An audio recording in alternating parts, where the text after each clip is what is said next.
नमस्कार दोस्तों। Knowledge for curious में आपका बहुत बहुत स्वागत है और आज हम पढ़ेंगे ओड टू ऑटम के questions and answers. Ode to autumn बहुत ही खूबसूरत सा चैप्टर जिसको लिखा है जॉन कीट्स ने। हाल ही में मैंने इसका word to word explanation upload किया था। आई होप आपने उसको देख लिया है। पूरा वीडियो आप देखोगे आपको पूरी पोयम समझ में आएगी। ये वाला पूरा वीडियो देखोगे आपको पूरे क्वेश्चन आंसर्स समझ में आ जाएंगे। सबसे पहला क्वेश्चन देखिए। सबसे पहला क्वेश्चन है 30 वर्ड्स वाला। बेसिकली लिखा 30 है, पर ये आप मान सकते हो अगर 75 वर्ड्स में पूछा जाए 75 तो आप आराम से इसको लिख सकते हो, कोई इशू नहीं है। सबसे पहला क्वेश्चन क्या पूछते हैं? वो क्वेश्चन पूछ सकते हैं कि what does the autumn plan to do with the cottage trees. जो ऑटम है वो क्या प्लान करता है, वो क्या करेगा कॉटेज ट्रीज के साथ। ये जो क्वेश्चन है ये 2014 और 20 में पूछा गया था। इसका जवाब है कि ऑटम को कंसिडर किया जाता है season of mist and fruitfulness.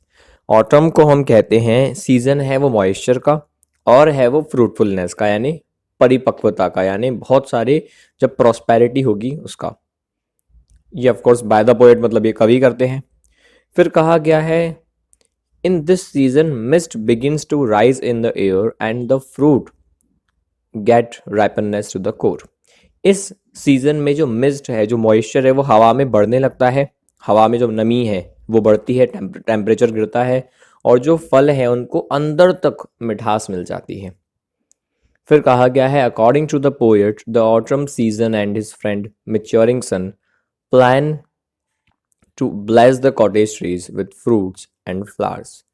कवि के अनुसार जो ऑटम सीजन है और उनका जो दोस्त है जो है मैच्योरिंग सन, लाल वाला सूरज जो मैंने आपको दिखाया था, वो दोनों प्लान करते हैं कि ये जो कॉटेज ट्रीज हैं, ये जो घरों के पास में जो पेड़ है, इनको ब्लेस कर दो, इनको धन्य कर दो, इनको भर दो। किससे?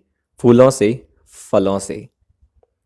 तो ये तो हमारा पहला आंसर वर्ड टू वर्ड। एक जने का कमेंट आया था कि सर आप पहले पूरी लाइन पढ़ा करिए फिर आप एक्सप्लेन कीजिए तो बेहतर लगेगा, तो आपके लिए मैं वही कर रहा हूँ।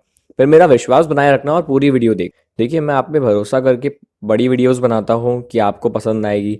अगर आप उसको पूरा नहीं देखोगे तो मैं भी बाकी यूट्यूबर्स की तरफ फिर समरी पे आ जाऊँगा, 5-5 मिनट में चैप्टर खत्म।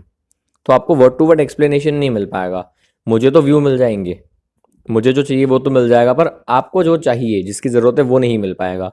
इसलिए वीडियोस को पूरा देखा करो। अगला क्वेश्चन पूछा जा सकता है कि why does autumn intend to set budding the late summer flowers. जो ऑटम है वो क्यों इंटेंड करता है, क्यों वो इच्छा करता है कि वो बडिंग सेट कर दे लेट समर फ्लावर पे। मतलब समर निकल गया, उसके बाद में जो बचे हुए फूल हैं जो अभी तक खिले नहीं हैं, या वो पौधे जहाँ पे अभी तक कली नहीं खिली, उन पे कली को खिलाया जाए। दूसरा तरीका है how are the honey combs looking after the summer and what do the bees feel.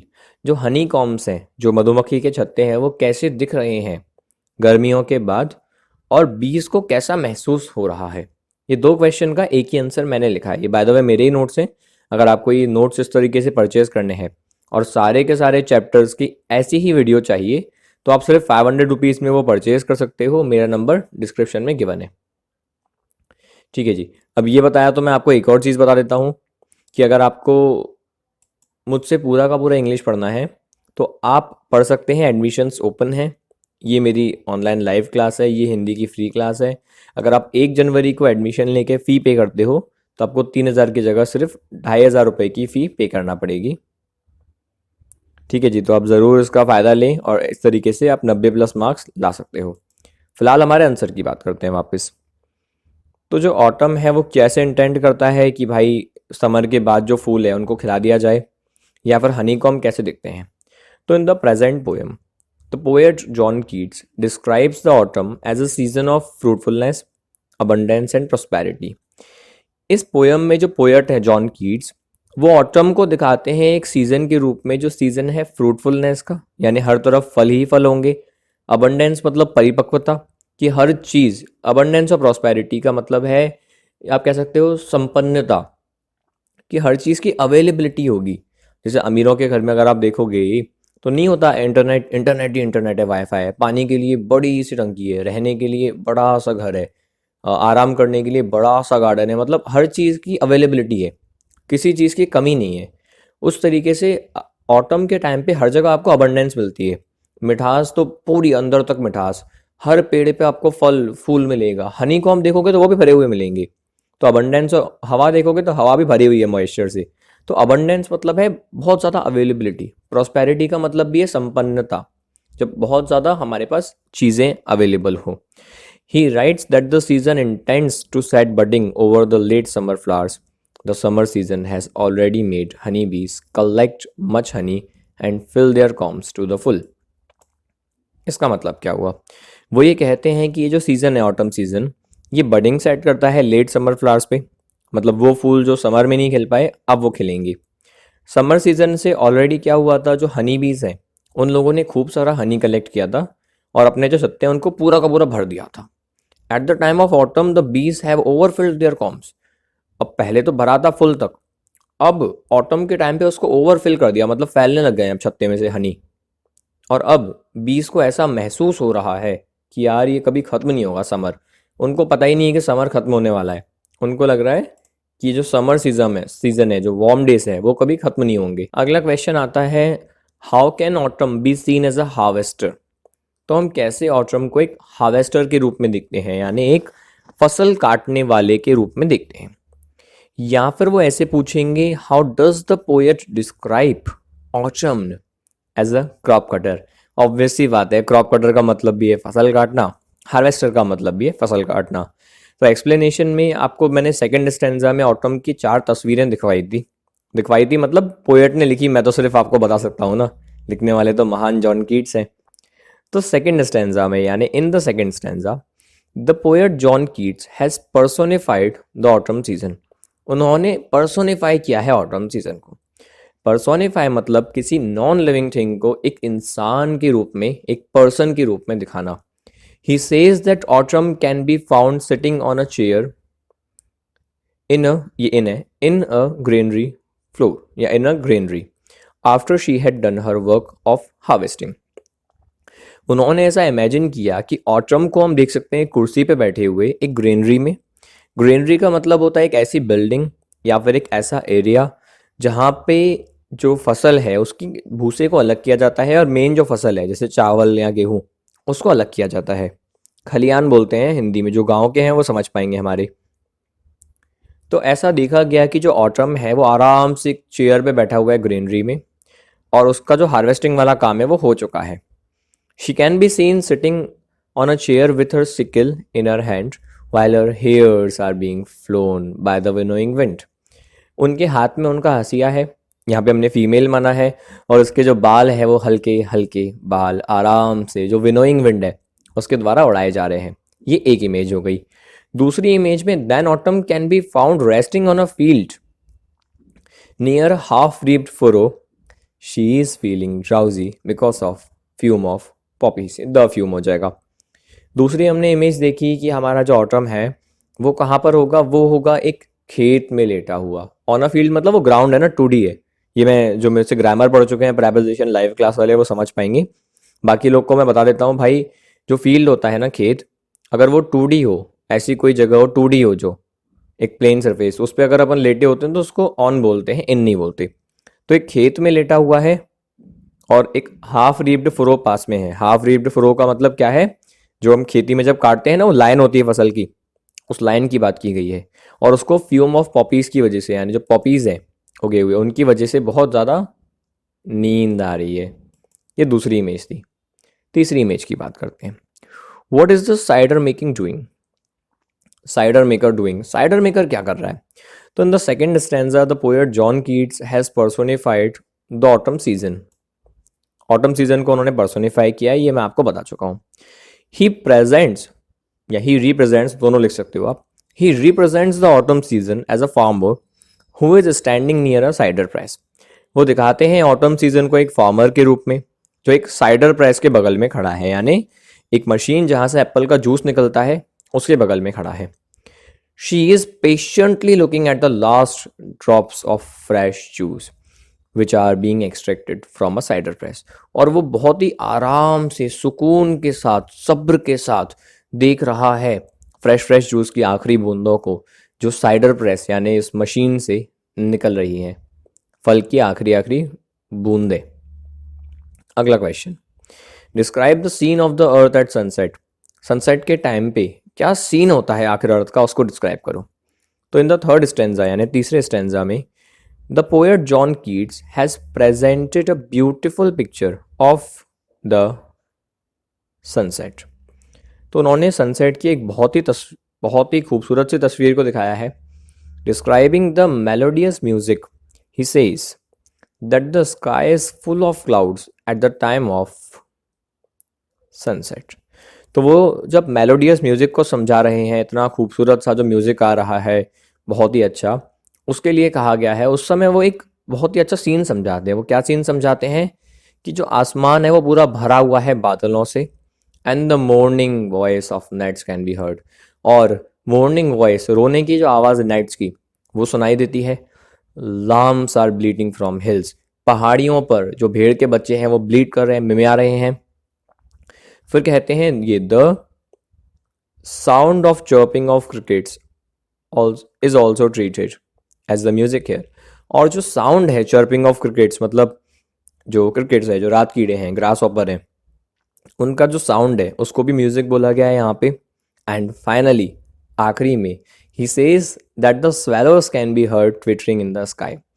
फिर वो कहते हैं कि जो स्वेलोज हैं, स्वेलो बर्ड होता है एक तरह का, वो भी सुनाई देता है आसमान में, वो बैठ के ट्विटर कर रहे हैं, मतलब वो चहचहा रहे हैं। इन दिस वे का मतलब होता है इस तरीके से। He had presented the music of autumn made of several sounds of nature. इस तरीके से उन्होंने प्रेजेंट किया है ऑटम का म्यूजिक जो अलग अलग नेचर के साउंड यानी प्रकृति के अलग अलग आवाज़ों से मिलके बनता है। देख सकते हो कितने अच्छे सेंशुअस पोएट हैं। फिर पूछा जाता है where do the small gnats sing from and how does their music reach the poet. जो स्मॉल नेट्स है वो आकर कहाँ से गा रहे हैं और किस तरीके से उनका जो संगीत है वो हमारे कवि महाशय तक यानी जॉन कीट्स तक पहुँच रहा है। तो तीसरे स्टैंजा में जो पोएट है उन्होंने म्यूज़िक को डिस्क्राइब किया जो वो सुनते हैं सनसेट के टाइम पर ऑटम में। ये जो नेट्स है इनको हम सुन सकते हैं नदी के पास से, ये नदी के पास में कहीं पे गा रहे हैं। The poet feels that gnats are mourning at the dying day. पोएट ऐसा फील कर रहे हैं, अब किसी को पता नहीं कि जो कीड़े हैं वो रोते हैं, जो कवि हैं वो ऐसा फील कर रहे हैं कि जो कीड़े हैं ये रो रहे हैं इस दिन की मौत पर। दिन की मौत मतलब सनसेट पर। The gnats are tiny insects that fly high when it is light and come down as it gets dark. Gnats होते हैं छोटे छोटे कीड़े जो ऊंचा उड़ते हैं रोशनी में और अंधेरे में नीचे आ जाते हैं। Their music reaches the poet when he is enjoying the natural music of autumn. तो ये जो पोएट को कब सुनाई देता है, वो कैसे सुनाई देता है, तो जब वो इस नेचुरल म्यूजिक को सुन रहे हैं, ऑटम का जो प्राकृतिक आवाज़ है उसको सुन रहे हैं, तब उनको ये साउंड समझ में आता है। Do you find a reminder of sadness at some point in the poem? How does the poet overcome the sad moment and become happy? क्या आपको इस पोएम में कहीं पे भी ऐसा मिला कि यार कवि उदास हो, और अगर हाँ तो वो कैसे उदासी से बाहर आते? देखिए, yes I feel a reminder of sadness in the third stanza of the poem. हाँ, मुझे एक उदासी का रिमाइंडर मिलता है। रिमाइंडर मतलब मोबाइल वाला रिमाइंडर नहीं, एक निशानी मिलती है कहीं पे कि हाँ भाई उदासी तो है, कवि के जीवन में उदासी तो थी। द पोएट ब्यूटिफुली प्रेजेंट्स, ये ब्यूटिफुली होगा, थोड़ा बहुत तो सही कर लिया करो। The poet beautifully presents the natural sound and site eight the time of sunset. तो जो कवि है बहुत ही ब्यूटिफुली, बहुत ही सुंदर तरीके से प्रेजेंट करते हैं नेचुरल साउंड को, जो प्राकृतिक जो गीत है उसको, और साइट मतलब उन दृश्यों को जो सनसेट के टाइम पे दिखता है। In the sixth line of the third stanza, तो तीसरे स्टैंजा की जो छठवीं लाइन है, द पोएट राइट्स, उसमें कवि लिखते हैं इन अ वेलफुल क्वायर द स्मॉल नेट्स मोर्न। यानी दुख के साथ बहुत ही रोते हुए तरीके से जो स्मॉल नेट्स है वो रुदन कर रहे हैं, अपना दुख दिखा रहे हैं। He believes that gnats mourn at dying day. वो ऐसा मान रहे हैं कि जो नेट्स है वो रो रहे हैं इस डाइंग डे पर यानी सनसेट पर। क्यों? क्योंकि gnats fly high when it is light and come down when it gets dark. क्योंकि नेट्स ऊंचा उड़ते हैं जब रोशनी होती है और नीचे आ जाते हैं जब अंधकार हो जाता है।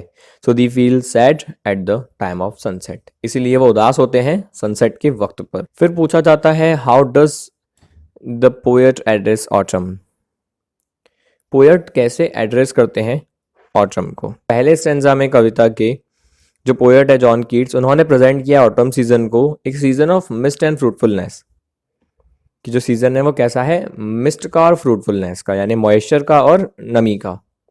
मॉइस्चर का नमी एक ही बात हो गई, और फ्रूटफुलनेस मतलब हर तरफ फ्रूट्स होते हैं। The autumn season plans with his bosom friend sun to bless the trees with fruits and flowers. वो प्लान करते हैं अपने बॉसम फ्रेंड यानी अपने करीबी दोस्त सूरज के साथ कि वो भर देंगे पेड़ों को फलों से और फूलों से। वाइन्स विद गार्ड्स, वाइन्स यानी बेलों को गार्ड्स से, और plump the hazelnuts with a sweet kernel, और प्लम्प करेंगे मतलब प्लम्प करना भी है भरना और सॉफ्ट बना देना। हेजलनट्स जो हैं, नट्स मतलब जो शेल्स हैं, उन शेल्स के अंदर एक मीठा सा कर्नल भर देंगे, जैसे अखरोट के अंदर होता है या नारियल के अंदर होता है। आगे बढ़ें, अब पढ़ते हैं 4 मार्क्स वाले क्वेश्चंस। देखिए, answer the following in 75 to 100 words.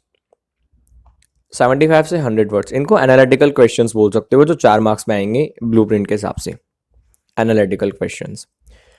Proof to autumn is a song of ripeness and abundance. Proof करो टू ऑटम को कि जो टू ऑटम है ये एक गीत है राइपननेस का और अबंडेंस का, परिपक्वता का और अच्छी अवेलेबिलिटी का, प्रचुरता का। एक और क्वेश्चन पूछ सकते हैं, what are the two friends autumn and the warm sun planning to do with the fruits and flowers. ये जो दो दोस्त हैं ऑटम और सूरज, वो क्या प्लान कर रहे हैं, क्या करना है उनको फ्रूट और फ्लावर्स के साथ। तो पहले स्टेंजा में पोएम के टू ऑटम के जो पोएट है जॉन कीट्स, उन्होंने प्रेजेंट किया है ऑटम सीजन को as a season of mist and fruitfulness, कि ये मॉइस्चर का और फ्रूटफुलनेस यानी फलों की अवेलेबिलिटी का एक सीजन है। In this season mist begins to rise in the air.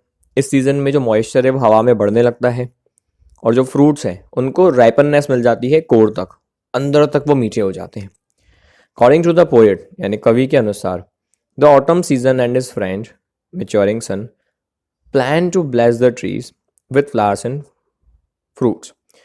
कवि के अनुसार जो ऑटम सीजन है और उनका जो दोस्त है यानी सन, वो प्लान करता है कि वो पेड़ों को ब्लेस कर दे फ्रूट्स के साथ और फ्लावर्स के साथ।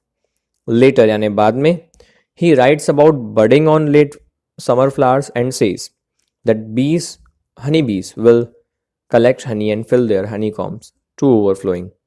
बाद में वो बताते हैं लेट फ्लावर के बारे में, जो समर सीजन के बाद में जो बचे हैं फूल, उनके बारे में, और कहते हैं कि इतना सारा हनी बीज, जो हनी बीज हैं वो इतना सारा हनी कनेक्ट करेंगे, जमा करेंगे, और अपने हनी कॉम्स को, अपने मधुमक्खियों के छत्ते को वो ओवरफ्लोइंग तक भर देंगे, मतलब इतना भर देंगे कि जगह ही नहीं बचेगी और अवेलेबिलिटी रहेगी। तो इस तरीके से आपको मिलती है प्रचुरता, बहुत सारा माल मिलता है हर जगह। What are the two images of personification through which autumn has been picturised. ऐसी कौन सी 4 इमेजेस हैं पर्सोनिफिकेशन की जिनके द्वारा ऑटम को यहाँ पे दिखाया गया है। इन द सेकेंड स्टैंजा यानी दूसरे स्टैंजा में, the poet John Keats had personified the autumn season. उन्होंने पर्सोनिफाई किया है यानी मानवीकरण किया है ऑटम सीजन का। Firstly he personifies the autumn season as a farmer sitting on a chair with a sickle while her hair are being flown by the winnowing wind। सबसे पहले उन्होंने इमेजिन कैसे किया है, पर्सोनिफाई कैसे किया है कि ऑटम एक फार्मर है, आराम से उसके हाथ में एक हंसिया है और वो एक कुर्सी पे बैठा हुआ है या बैठी हुई है, और बैठी हुई है बेसिकली, और उनके जो बाल हैं उसको उड़ाया जा रहा है विनोइंग विंड के द्वारा। Secondly he says that the autumn season can be found resting on a field near a half reaped furrow. अभी हम यहाँ पर चल रहे हैं। उसके बाद वो इमेजिन करते हैं कि जो ऑटम सीजन है वो आराम से बैठी हुई है या लेटी हुई है एक खेत में। अगेन 2D है इसलिए हमने ऑन बोला, एन नहीं बोला। और उसके बगल में आधा कटा हुआ फुरो है, मतलब खेत की जो लाइन होती है जहाँ फसल होती है वो आधी कटी आधी रह गई है। थर्डली यानी तीसरा, thirdly the autumn season is presented as a gleaner who is carrying stalk on her head cautiously crossing a brook। तीसरा हमने इमेजिन किया, हमने मतलब जॉन कीट्स ने, हमने पोएम पढ़ी तो हमने भी कर लिया। तो जॉन कीट्स ने इमेजिन किया ऑटम सीजन को एक ग्लीनर के रूप में। ग्लीनर वो जो अपने सर पे पराली को जमा करके धीरे धीरे धीरे धीरे ब्रूक को पार करते हुए जाता है। उन्होंने इमेजिन किया कि वो पराली को अपने सिर पे रख के एक ब्रूक यानी एक नहर को बहुत ही ध्यान से कॉशियसली पार कर रहा है। एट लास्ट यानी आखिरी में he presents the autumn season as a farmer. उन्होंने ऑटम सीजन को एक फार्मर के रूप में दिखाया। The farmer is standing by a cider press patiently watching the last drops of apple juice dropping out of it. Farmer को के रूप में दिखाया जो कि एक साइडर प्रेस यानी एप्पल का जूस निकालने वाली मशीन के पास में खड़ा है और जूस की आखिरी बूंदों को बहुत ही पेशेंस के साथ देख रहा है। फिर अगला क्वेश्चन आता है, इन द थर्ड स्टेंजा ये लाइन कही गई है, thou hast thy music too. What objects does the poet find autumn's music. ऐसे कौन से ऑब्जेक्ट्स हैं जिनको कवि ऑटम का म्यूजिक मानते हैं, और जब वो कहते हैं thou hast thy music too, इसका क्या मतलब है। तीसरे स्टेंजा में जो कवि हैं जॉन कीट्स ऑफ कोर्स, उन्होंने प्रेजेंट की है बहुत ही खूबसूरत सी तस्वीर सनसेट के टाइम की ऑटम के दौरान। धरती एक बहुत ही खूबसूरत तस्वीर दिखती है धरती की, एक ब्यूटीफुल पिक्चर, मतलब मान लो आप एक ब्यूटीफुल तस्वीर लगती है जैसे किसी पेंटर ने बना दी हो। Many clouds spread all over the sky, पूरे आसमान में खूब सारे बादल फैले हुए हैं, या यू कैन से उमड़ रहे हैं बादल। Fields and hills look red at sunset. Sunset के टाइम पे जो हमारे फील्ड है, हमारे जो खेत हैं और पहाड़ियां हैं, वो सब लाल लग रही हैं। He begins the third stanza with a question. वो एक सवाल उठाते हैं और स्टेंजा को शुरू करते हैं, where is the music of autumn. Autumn का म्यूजिक कहाँ है। He highlights that there is no folk music by people to celebrate this season. इस बात को वो हाईलाइट करते हैं कि यार कोई फोक म्यूजिक नहीं है, कोई लोक संगीत नहीं है इस सीजन को मनाने के लिए, सेलिब्रेट करने के लिए। And later he answers his question. फिर वो अपने ही सवाल का जवाब देते हैं, ये कवि ही कर सकता है, सिर्फ अपने ही सवाल का वो जवाब देते हैं। और क्या कहते हैं, by describing the natural music of autumn. तो कैसे जवाब देते हैं, डिस्क्राइब करके ऑटम के नेचुरल म्यूजिक को। अब मैंने आपको पूरा समझाया, आप अपनी भाषा में भी लिख सकते हो, मैंने जो लिखा मैं आपको दिखा देता हूँ। He first mentions the morning song of tiny insects called gnats. छोटे छोटे इंसेक्ट होते हैं जिनको नेट्स बोलते हैं, उनका वो म्यूजिक समझा देते हैं, मॉर्निंग सॉन्ग उनका रुदन। देन ही ऑल्सो रिप्रेजेंट्स या प्रेजेंट्स भी लिख सकते हो, the bleating of lambs from hills. पहाड़ियों से जो भेड़ के बच्चों की आवाज़ आ रही है उसको वो दिखाते हैं। Chirping of crickets from a hatch, फिर जो ग्रास ऑपर्स की आवाज़ आती है उसको दिखाते हैं। Songs of red breast from a garden, फिर रेड ब्रेस्ट की आवाज़ आती है, रॉबिन बर्ड की आवाज़ आती है गाते हुए, उसको दिखाते हैं। एंड फाइनली आखिरी में वो दिखाते हैं स्वेलोज को, दिखाते क्या, सुनाते हैं हमें स्वेलोज को जो आकाश में ट्विटर कर रही हैं। कीट्स एक is a master of word pictures. Keats master है वर्ड पिक्चर्स की। Explain some of the word pictures from the poem. Poem में यूज की कुछ वर्ड पिक्चर्स हम समझाइए। Give a critical appreciation of the poem. ये भी एनालिटिकल क्वेश्चन है। क्रिटिकल एप्रिसिएशन बताओ इस पोएम की। Dealing with Keats attitude to the season. Keats का क्या एटीट्यूड है, क्या व्यू है इस सीजन को लेके, इस बात को भी आप मेंशन करोगे। और मेंशन करोगे उनकी पिक्टोरल क्वालिटी को, कि कितना अच्छे से पिक्चर्स बनाती है ये ओट। देखिए, John Keats is surely a master of word pictures. John Keats बिल्कुल एक बहुत ही पक्के खिलाड़ी हैं वर्ड पिक्चर्स बनाने के। This quality of Keats is evident in this poem also. इस पोएम में भी आप देखोगे इनकी इस क्वालिटी को। A word picture simply means a vivid description of a seen through words. तो वर्ड पिक्चर होता है जब एक बहुत ही डिटेल्ड एक्सप्लेनेशन आपको मिलता है किसी सीन का। जैसे यहाँ था ना, बादल, फिर लाल, ये नहीं कि सूरज की रोशनी आ रही है, सूरज की रोशनी लाल कलर दे रही है, इतना विविड, इतना deep description. The poet has described many scenes of natural beauty. काफ़ी सारे उन्होंने सीन बताए, काफ़ी सारे आवाज़ बताई उन्होंने।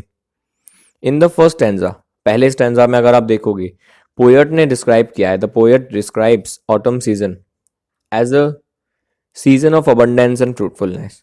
वो दिखाते हैं ऑटम को एक फ्रूटफुलनेस और अबंडेंस का एक सीजन।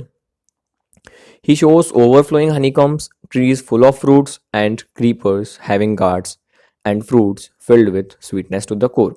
उन्होंने क्या क्या दिखाया? उन्होंने दिखाया मधुमक्खी के छत्ते जो कि पूरे भर गए हैं, फैल रहे हैं, पेड़ जो लगे हुए हैं फलों से, लदे हुए हैं पूरे, बेल जिन पे गार्ड उगी हुई है, मतलब ये लौकी तो रही वगैरह, पम्पकिन एक्सेट्रा, फ्रूट्स जो अंदर तक भरे हुए हैं, मतलब सब कुछ भरा हुआ है। जैसे होता है ना घर में, मान लो हमारा गेहूं, चावल, तेल, मसाले सब के डब्बे भरे हुए हैं, तो मम्मी को कितना अच्छा लगता है। वैसे ही जब सब कुछ भर जाता है तो इस प्रकृति को अच्छा लगता है, वो सौंदर्य होता है प्रकृति का। इन द सेकेंड स्टेंजा में he personifies the season as a farmer relaxing on a chair and a field. फिर उन्होंने ऑटम को एक फार्मर बना दिया जो या तो खेत में या कुर्सी पे आराम कर रहा है, पहले खेत में, वो पहले कुर्सी पे फिर खेत में। इन the third and last stanza, तीसरा और आखिरी एक ही है, इसलिए दो बार द नहीं आया, एक बार द आया है, the third and last. The poet has given a very beautiful description of sunset. कवि ने बहुत ही ब्यूटिफुल तरीके से सनसेट को डिस्क्राइब किया है। He has presented sunset with clouds, garden and red breast bird, gnat insects among river sallows and swallows in the sky. तो इतनी सारी चीज़ें उन्होंने डिस्क्राइब कर दी। उन्होंने दिखा दिया आसमान बादल से भरा हुआ, फिर गार्डन जहाँ पे रेड ब्रेस्ट बर्ड है, फिर नेट इंसेक्ट्स जो नदी के आसपास जो सैलो नाम के पेड़ हैं, सैलो पेड़ होते हैं एक तरह के, मैंने डिस्क्रिप्शन में आपको बताया था, और आसमान में स्वैलो है। तो ये एक बहुत ही खूबसूरत सी तस्वीर आपको मिल गई। तो इसी के साथ हमारा ये जो आज का वीडियो है ये एंड होता है। अगर आप चाहें 90+ लाना तो आप ये ज्वाइन कर सकते हैं। मिलते हैं हम अगली वीडियो में। लाइक ज़रूर कर देना यार अगर आपको ये वीडियो पसंद आई तो। ठीक है जी, शेयर कर देना अपने क्लासमेट्स के साथ ताकि हम और वीडियोस जल्दी बनाएं। And finally